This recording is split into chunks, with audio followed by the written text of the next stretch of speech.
Hello, my dear viewers and friends. Welcome to Easyfy. We are here to easify things. Now, today we'll study one of the most important topics of 10th, that is tense, and perhaps one of the most neglected topics because we think we know tense and we ignore many of the rules. So we'll start with the basic. I'll not pretend that you know all the things. I'll just go to the basics and start from there. Now, as we know that in tense there are mainly three types of tenses, that is present, past and future, and in between them there are divisions. Now we all know what present tense is.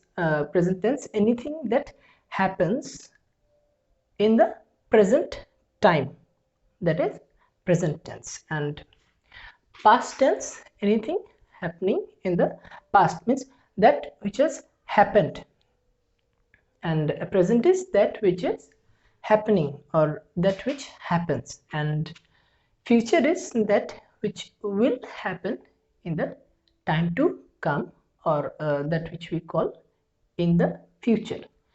Now these are the main tenses. Among them there are subdivisions. These are, as we know, indefinite tense, continuous tense, perfect tense and perfect continuous tense. So we have to read this like this: present indefinite or simple present tense, then comes present continuous tense, then present perfect, then present perfect continuous tense. In the same way, we proceed to past indefinite tense, or we can also call this as simple past tense. Then we proceed to past continuous tense, past perfect tense, past perfect continuous tense. Then we go to future indefinite, in the same way as we said before: simple future tense, future continuous tense, future perfect tense and future perfect continuous tense. But this future perfect continuous tense, I have to point this out, that future perfect continuous tense is not used now, as it is become out of use, and it is not used. In English we call that obsolete, that which have gone out of use. Now in this channel, when I will be taking your English and grammar, we'll discuss some tips on English and some of the things which we should do and which we should not do. So that will be a bonus for you if you subscribe to Easyfy and follow Easyfy. Okay. Now in present tense there is present indefinite, as I said earlier, present continuous, present perfect and present perfect continuous. Now present indefinite, as the name itself suggests, indefinite, that which is not definitely known. We don't know definitely, and what we don't know, the action, the time of action of the sentence, yes. And continuous, that which continues, and perfect, present perfect tense. Now the word perfect is a very beautiful marker of the name of the tense, that is present perfect tense, and that is applicable in other tenses also.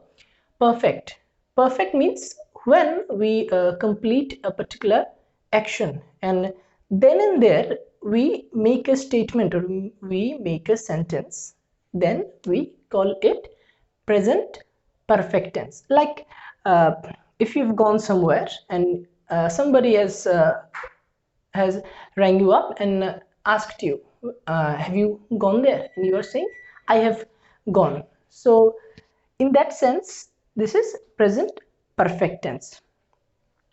Next, present perfect continuous tense. Now Perfect continuous is a blend of both continuous and perfect tense. Continuous and perfect tense. Now, see, we have in this sentence we have written I have been going. As we've used in perfect have, we are using have, and as we've used going in continuous, we are using going here. And to use ing in perfect continuous, we must remember that we have to always use been in between the sentences to connect them, otherwise it will be grammatically wrong. Now, uh, this is the portion that covers present, everything concerning present, all the forms of present tense. What we have seen here, let us recall: present indefinite or simple present tense. See here, I go. Indefinite, as I've mentioned, we don't know the time of the action. Like we say, I go to school, I do this, I do that, but that which is done on a regular basis, but the exact time is not mentioned. In that sense, we say that it is present indefinite or simple present. And continuous, as I've said, anything that continues. Now this is a present continuous, so it is in present. That is applicable in past also. And perfect, as I've said, I have gone. Anything that which is completed and a statement is made right just after that, that is present perfect. And present perfect continuous tense is a combination of both perfect and continuous tense. Now all this indefinite continuous perfect and perfect continuous is applicable in case of both past and future in the same manner, and that which we'll be discussing next. Now let's move on to past tense. As we have discussed earlier, there are 4 subdivisions in past tense also: past indefinite, past continuous, past perfect, past perfect continuous. Now just like present indefinite, past indefinite or simple past tense is also the same. The word indefinite is that which we must notice or must give more stress on. Indefinite, that which is not definite, as I said earlier. See the example, I went. Now if I say I went there, I went there, I went to school, I went to anywhere. So when I say this, I don't mention the time, just like in present tense, when the time is not known, that is indefinite. And in past also the same rule applies: past indefinite tense or simple past tense. So the sentence will be something like this: I went. Now here I have to point out one thing, that this went, going, gone, all these are forms of the tenses that we cannot teach you here, that you have to learn from the books. These are the forms of tenses that you have to learn. It is something like this: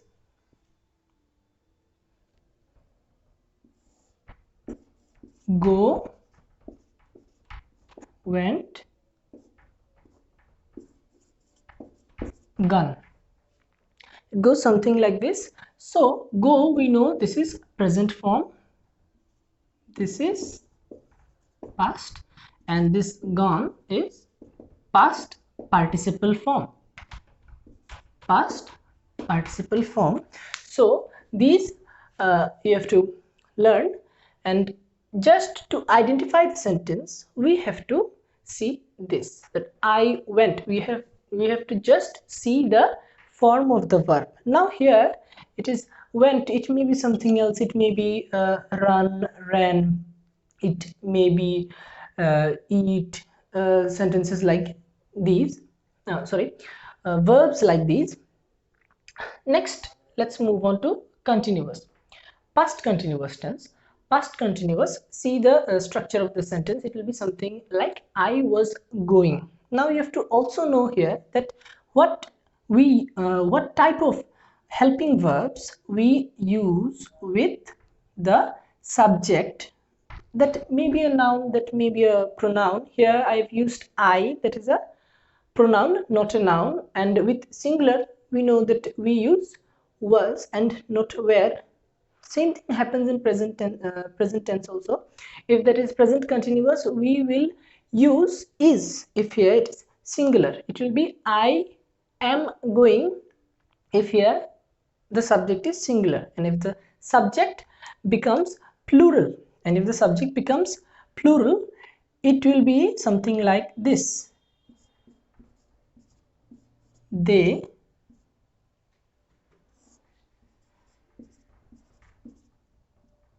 were going. The same thing happens in present, the same thing happens in future tense also. So now the sentences become they were going. Now this also, now that is for a different chapter, that includes in the that is included in the subject verb agreement and the parts of speech. Now all these are for lower classes. I hope you guys know this, so I'm not going to that portion. Now the sentence will be something like this: they were going, or I was going, or something like this. Now next we move on to past perfect tense. Same thing I'm going to repeat here as I said earlier. Perfect when the action is completed and the statement is made. Now you might ask, so here it is past and here perfect, so how can I make a statement if that has happened in the past?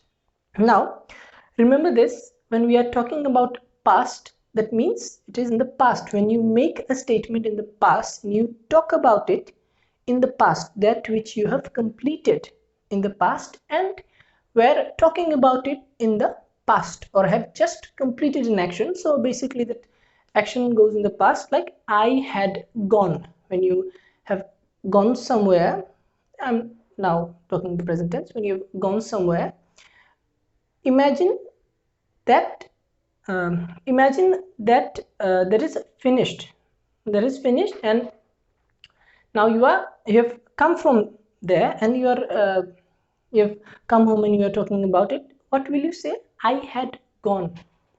I had gone. I had gone. So that goes in the past. In this way, past perfect tense works.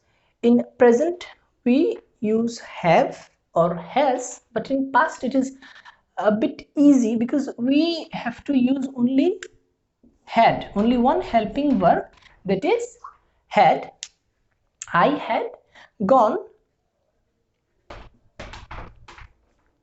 Now next we move on to past perfect continuous. I had been going, as we've seen in present continuous tense. Here same thing happens, just we are replacing one helping verb, that is had, that is have or has, and we are using had. And as it is continuous, we are using ing, going, and in between, to connect these two, we are using been. Now this was for past tense. Now we are moving on to future tense. Now future same thing, indefinite.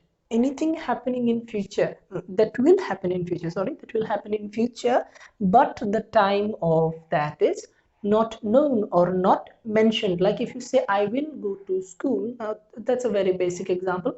I'll go to school, so you know you will go or you shall go, depending on the probability we use will or shall. Now let me make a point here. Will, when do we use will? When we know that the chances of that action happening in the future is high, we will use will, and when the chances are a bit less, we will use shall, or perhaps that which we might do, we have some doubt. In these kind of sentences we will use shall. Now in future indefinite tense the sentence goes something like this: I will or shall go, depending upon, we will use these two depending upon our motive or our action. And now next, future continuous.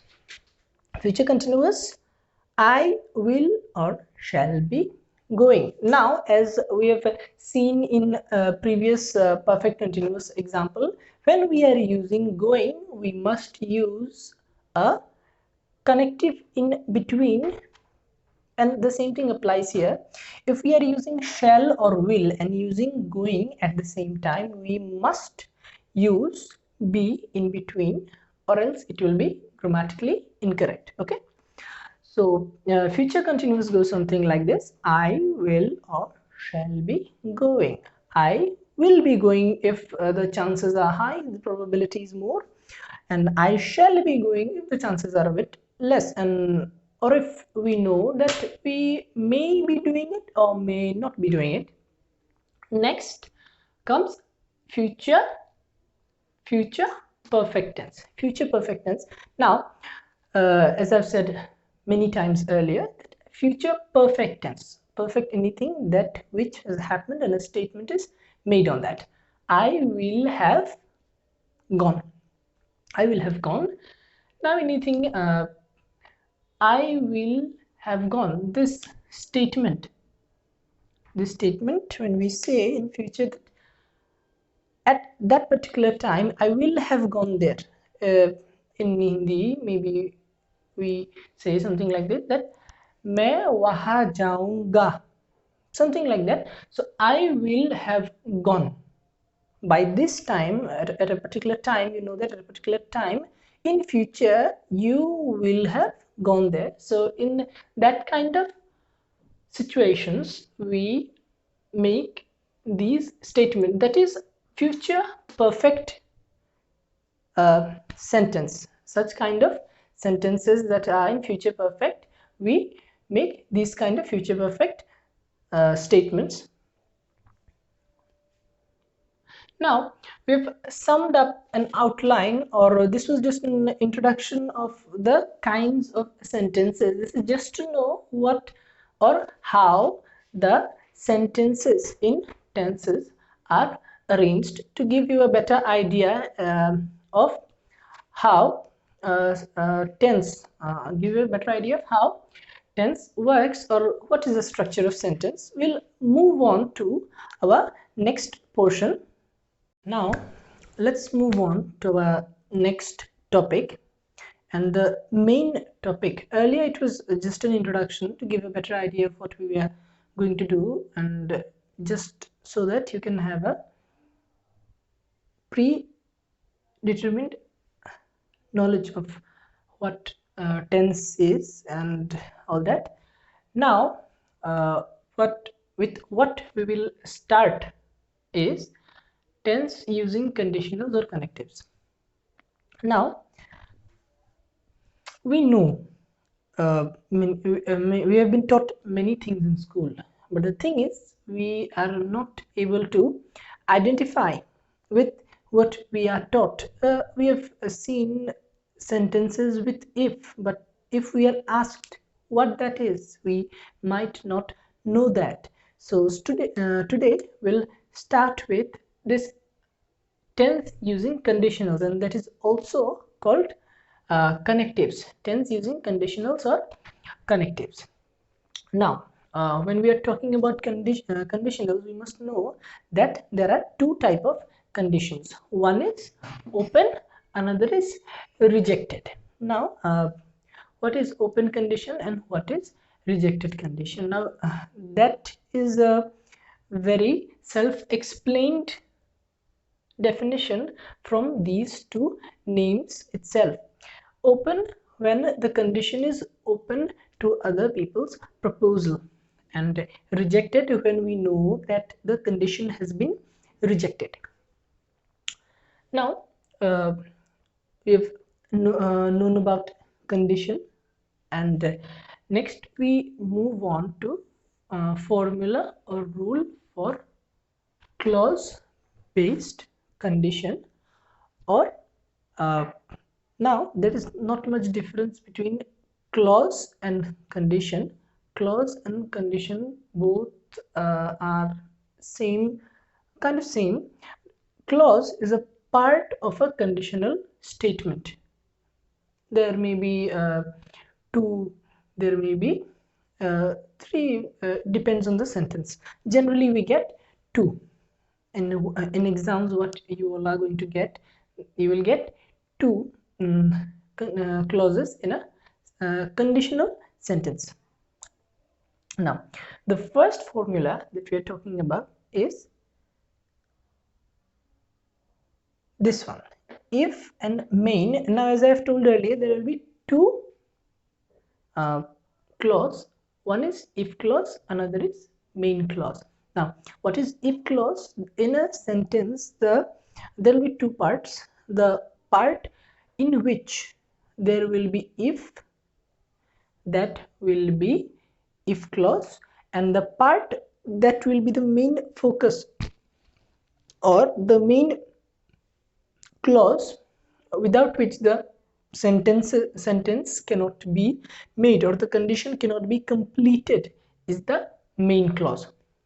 Now in if clause there is present indefinite tense. In if clause there is present indefinite tense, main clause, will, shall. The structure will be like this. if अगर if clause में present indefinite tense रहा तो main clause में will या shall होगा. The example goes something like, if he comes I will go.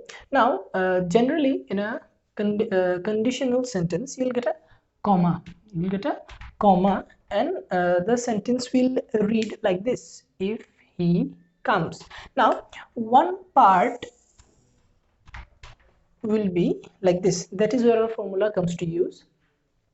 If the if clause is in present indefinite tense, if the if clause is in present indefinite tense, then the main clause will be in future. That is, we will be using will or shall. See here in the if clause, the if clause is written as if he comes. Now we know that this is present indefinite. Now we know that this is present indefinite tense. So if in the if clause there is present indefinite tense, in the main clause we will use shall go. Now in the exams you'll get questions like, if he comes I within bracket go. You'll just have to add shall or will accordingly and write go, then your answer will be done. Very simple. Now the same thing can be vice versa, or like I go. Now this main clause sometimes can be in the front and the if clause can be in the back. Now that is very easy to spot. I'll give an example now.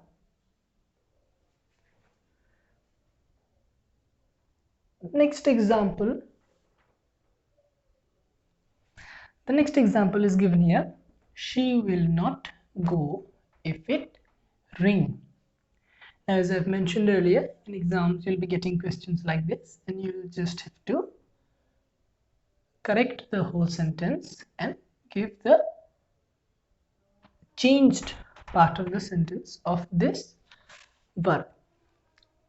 Now the question is, she will not go if it rains. The answer will be, she will not go if it rains. As I've mentioned earlier, that sometimes the if clause will be placed after and the main clause will be placed in the front, and the sometimes the main clause will be placed after and the if clause will be placed in the front. So here we have seen both the kinds of examples. Now next we will move on to our Second rule of conditionals, there are three rules. First rule we have known and we've seen the examples. The second rule is simple past tense. If second rule is अगर if clause में simple past tense हुआ, then in the main clause we must use would, could, should, etc. And we can use the rule vice versa. Sometimes if we are given the main clause, we are to use simple past tense in the if clause if the verb is missing, or if we are given something within bracket in the if clause. And now the example is, if I knew his number, I ring him. The answer will be, if I knew his number, I would ring him. This is when the if clause is in simple past tense. Then the main clause, then in the main clause we will use would, could, or should, depending upon the kinds of sentences. And this would, could, should, we call these as modal auxiliaries. We know that helping verbs are called auxiliaries, and these are called modal auxiliaries. What are they called? Modal auxiliaries. Next, we'll move on to our the third rule and the last rule of conditional. The if clause is in past perfect tense. Then what are we to do? We are to use would, could, or should, just like we did in the second one, plus we have to just add have. Okay, we'll just add have. Now let me write the example. The example for the third rule is, if you had asked me, I within bracket give you the book. And the answer will be, if you had asked me, I would have given you the book. Now, as you've seen in the formula, how can we spot if a sentence is in present perfect tense? Now, we can simply look for this had. If we see had in a particular sentence, then we can say that it is past perfect tense. Past perfect tense. And here we see, if you had asked me. Here they've used asked, so obviously it is past. And here they've used had, so had is also past, as we have mentioned earlier. So if you had asked me, if we get this in the, if you get this type of structure, that is had plus past form of the verb, that's past participle form of the verb. If you had asked me, I within bracket give you the book. Answer will be, if you had asked me, I, we will add would, then have, then we'll make, or we will change give to given, or whatever verb comes next, we'll change it accordingly. Okay. Now next, there are some exceptions to these rules of conditionals. We will do that up next. Okay, let's move on to exceptions of conditionals. Exceptions. Now in everything, every law, there are some exceptions. As we know, in science there are exceptions, in grammar also we have exceptions. So in conditionals we have the exceptions of conditionals. There are some of them. Now here I have written only two. Now the first one states that if the if clause is used to show possibility, then in the main clause we use may or might.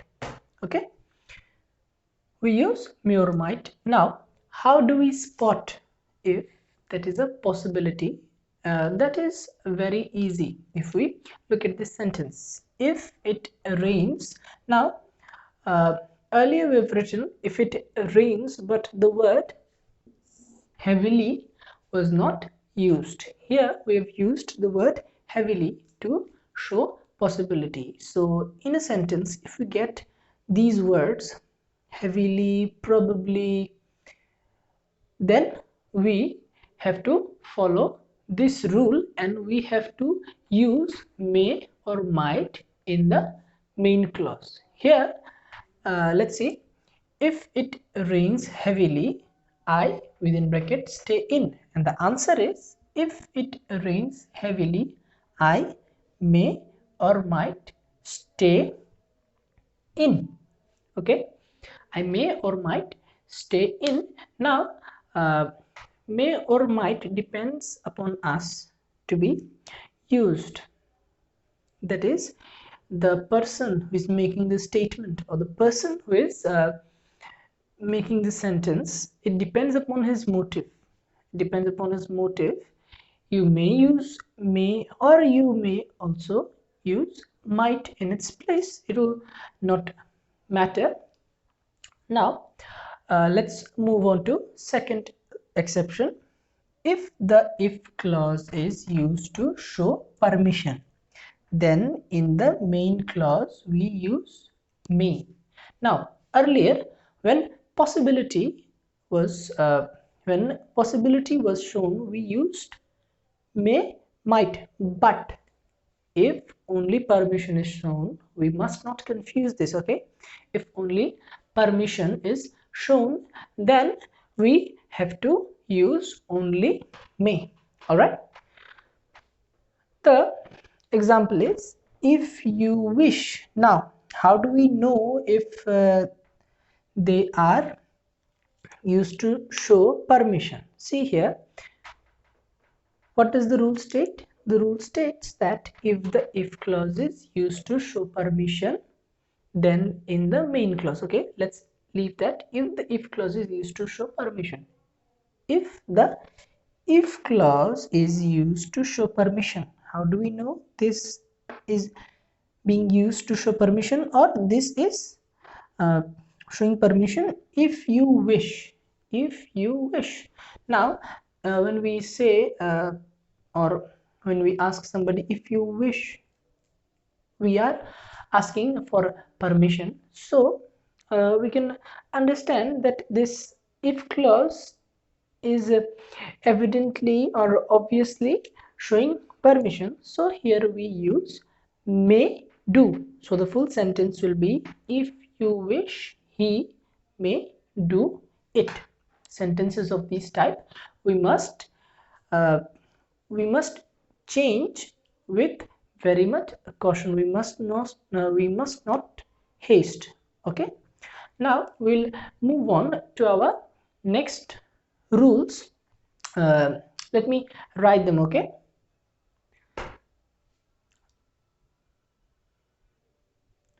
let's move on to our third rule, that is to denote order, direction or approval, should or must is used. Should or must is used. Now, what is order? What is direction? By direction, we do not mean here north, south, east, west. Direction, it is just like order. If you are said to do something by someone in a manner, or simply you are told to do something by someone, these we call directions. Okay, order, direction or approval, then we use should or must. Should or must. Now, what kind of sentences will we be getting here? The first one is if you want to succeed. Now, see, this one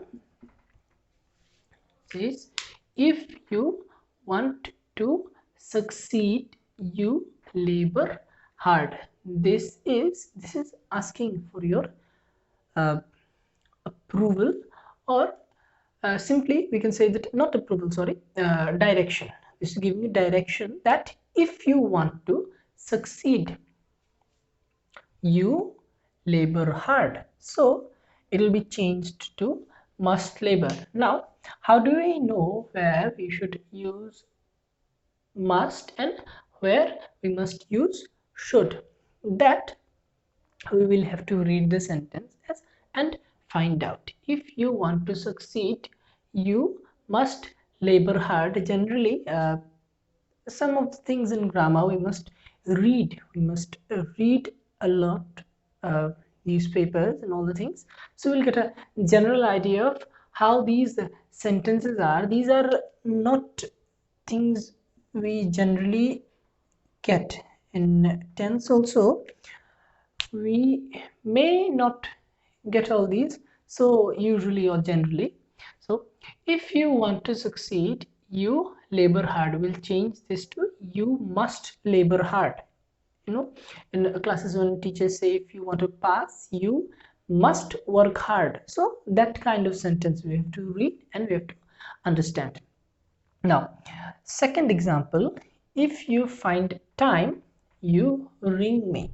Now, here we have not used must, we have used should. Okay, we have used should. This I've written just to show you guys where we will be using should and where we will be using must. Okay, so if the sentence is like this, if you find time, you should ring me. Here we have not used must.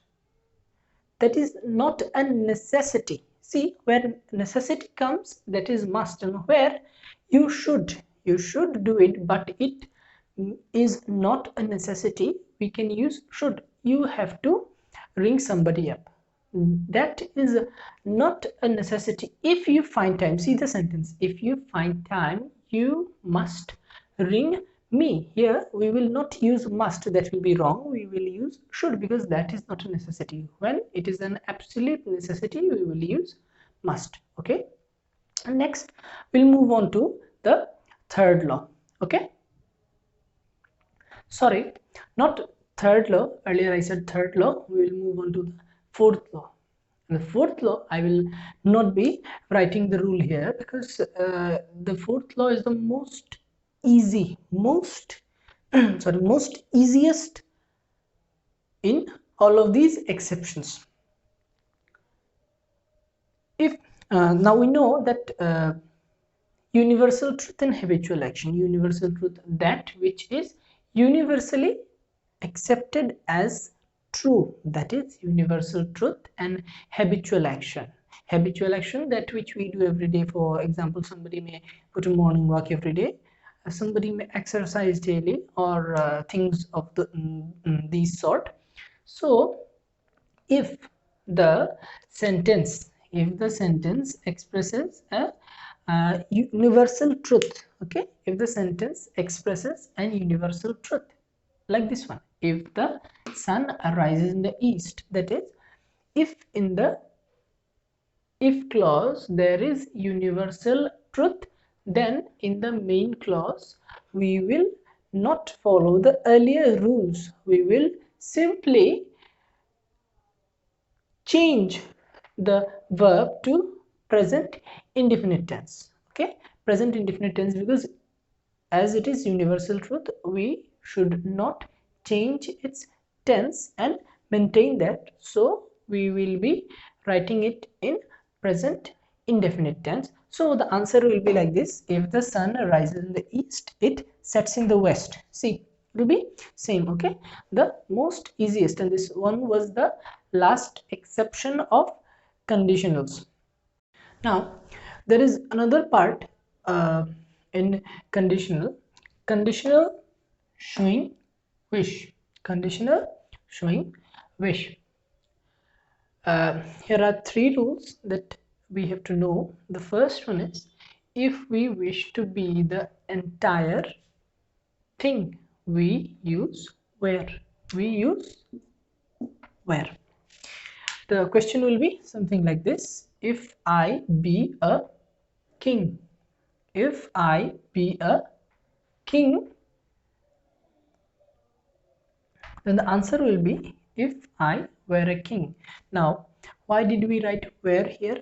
Because here the sentence or the be verb here was used to show or to show his the wish of the person who made this statement, that if he were a king, if he were a king. So the sentence that will show wish, we will use where. Okay, see the next example: if I be a bird, the answer will be if I were a bird. Okay, the answer will be if I were a bird, because this is also used to show wish. Okay, now the next one is also easy. Next one is also very easy. Let me write the examples and the rules. I'll just explain it. Okay, the third rule is, we can write it down: if we only wish to have a part of a thing, if we only wish to have a part of a thing, or only wish to have a thing, then we are to change the sentence in this way: if you be a car, if you wish, if you had a car, so if you had a car, so you want a car, or you wish to have a car, so we are using had. Now the second example: if I be the wings of a dove. Now in my first part of the statement, I said that if we wish to have, if we wish to have part of a thing, then also we will follow this rule. And what we have to use? We have to use had.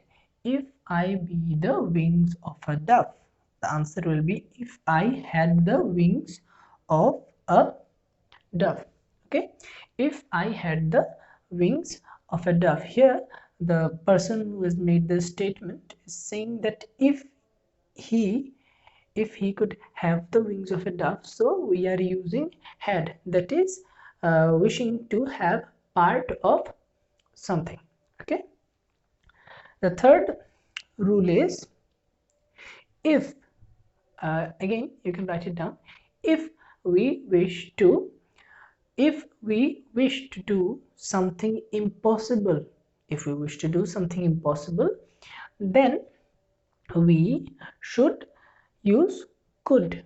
Like if I fly across the sky.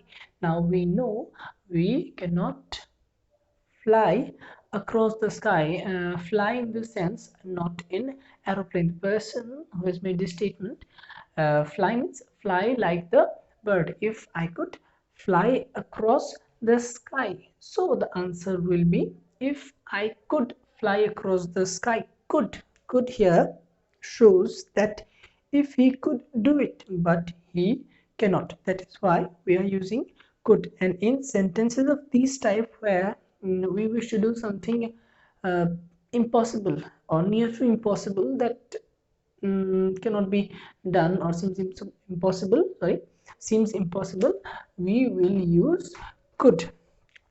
Okay, with this with all these rules, we come to an end of our conditionals, and all the exceptions, rules, and everything has been wrapped up. In our next video, we will move on to tense, as in not the conditional part, the general rules of tense.